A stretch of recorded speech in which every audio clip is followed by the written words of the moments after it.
And the Lord appointed a great fish to swallow up Jonah.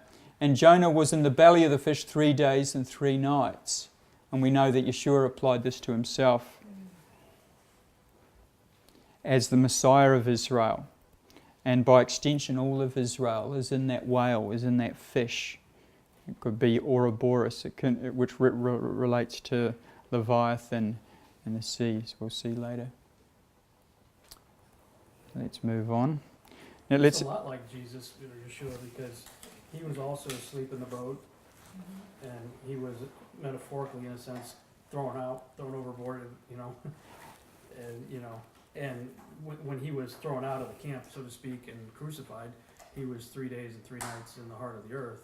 Amen. As the sign like unto Jonah. Amen. And by extension, Israel has fallen, the Messiah has fallen for Israel and with Israel, and not only Israel, but all of creation by extension.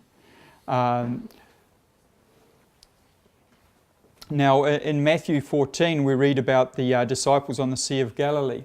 And straightway Jesus constrained his disciples to get into a ship and to go before him unto the other side while he sent the multitudes away. And when he had sent the multitudes away, he went up into the mountain apart to pray. And when the evening was come, he was there alone. But the ship was now in the midst of the sea, tossed with waves, for the wind was contrary. And in the 4th watch of the night, Jesus went unto them walking on the sea. And when the disciples saw him walking on the sea, they were troubled, saying, It is a spirit, and they cried out for fear. But straightway Jesus spake unto them, saying, Be of good cheer, it is I, be not afraid. So let's continue. And Peter answered him and said, Lord, if it be thou, bid me come unto thee on the water. Now, this is very significant. And he said, Come. And when Peter was come down out of the ship, he walked on the water to go to Jesus.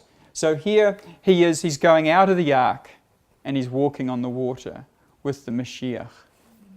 But he's above the water, just like the ark was above the water. And we have the same language of the raging of the sea and the tempest, the same sort of violent language that we see in the account of Noah and also Jonah.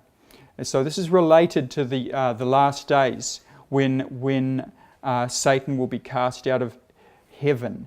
And this will be about the time that the bride makes herself ready. And all of this is related to that. But when he saw the wind boisterous, he was afraid, and beginning to sink, he cried, saying, Lord, save me.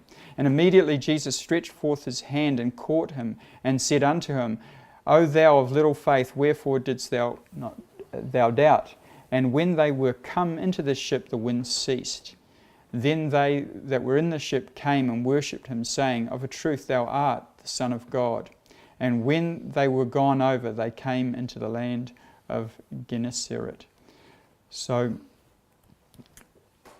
it's there's a video there that I wanted to show, but we're not going to be able to do.